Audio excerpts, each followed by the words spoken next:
Hi all, this is Jennifer with Prairie Hawk Botanica, and I wanted to spend a few minutes talking to you today about the limbic brain, the more primitive side to our brain. It's the part that governs your instincts, right? Back in the day, it kept you, hopefully, from getting eaten by a cave lion, or something like that.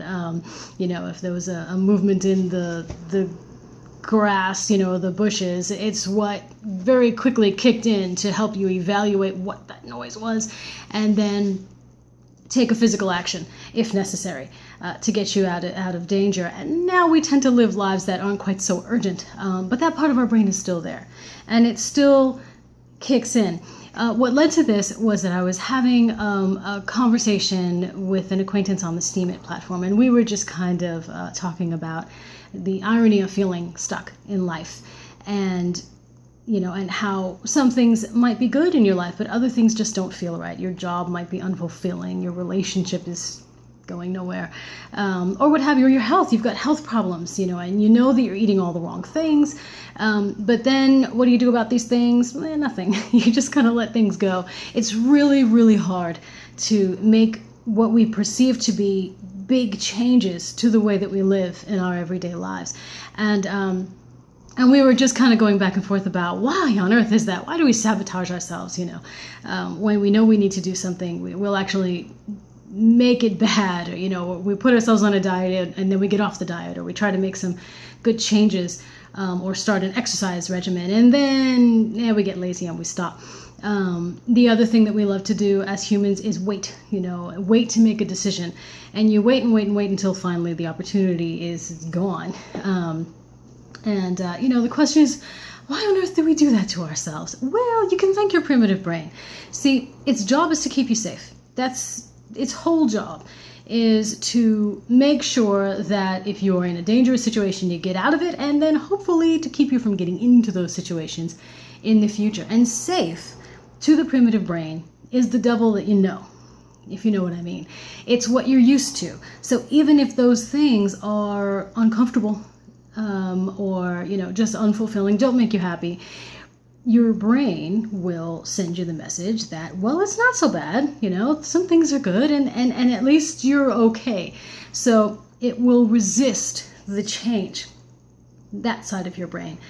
Anyway, and the other part, interestingly, that the limbic brain controls is not just your instincts and those kinds of things, but also your emotions. So we know that our emotions can get hijacked, and in helping you to not make the changes that you need.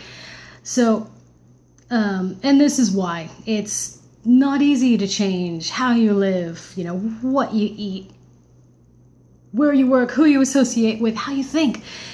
All of these things are very difficult. I know, I live it just like you. We're all on a journey, and we all sabotage ourselves from one time, or another, at one time or another. And it's that part of your brain, you're hardwired to want to have that nice, safe feeling, and change is not safe. Change is scary. And so you end up having to rely on the more logical side of your brain in order to think about those things that are making you unhappy, that are getting worse, your relationship, your job, whatever it is, and see if there's a workable plan to put into place, right? A better way of eating, a better way of moving, a better way of living. And if those things are sound, then you know that you really can make the change without having your worries be completely legitimate. Usually they're pretty unfounded, especially if you've thought it out well. But in terms of finding the will to change, finding the motivation to do something, here's the truth. Here's what I know about finding the will to do something. You're not going to. There is no motivation out there for you to just pull out of the sky or buy in a bottle or something, or maybe in a supplement pill that you can swallow. It doesn't exist. What has to happen is you have to step outside of your comfort zone and begin to make those changes one step at a time, knowing that you're going to feel uncomfortable the whole way, at least until you get used to it and both parts of your brain are assured that it's fine and you're not in any danger. You're never going to feel ready. You're never going to feel motivated in what you do. It's always going to be a scary thing, an uncomfortable thing. You have to do it anyway, because if you wait until the pain of your present circumstances finally exceeds the pain of the change, well, things might be very far gone by that point. I know that what I'm saying is hard, but you just have to kind of think of it from one day to the next, from one moment to the next. Every day, every moment, in fact, is an opportunity to choose better. Just that one little second when you're about to do something that keeps things just the way that they are, that's making you happy, just stop for a minute and make a different choice.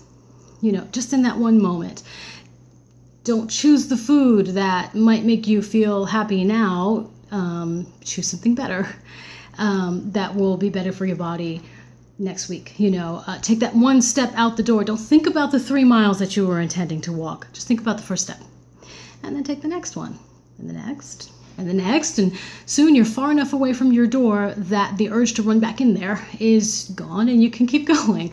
It's all about those small moments, and just taking a second to stop, not to do the behavior that you've been doing that's causing you to feel stuck in the long run, and choosing something different, knowing that those first steps you take into the change are going to feel wildly uncomfortable, and there's no getting away from it. So that's what I know about feeling motivated and making a big change. Just remember that in terms of feeling ready, it won't happen. You have to do it anyway. All right, thanks.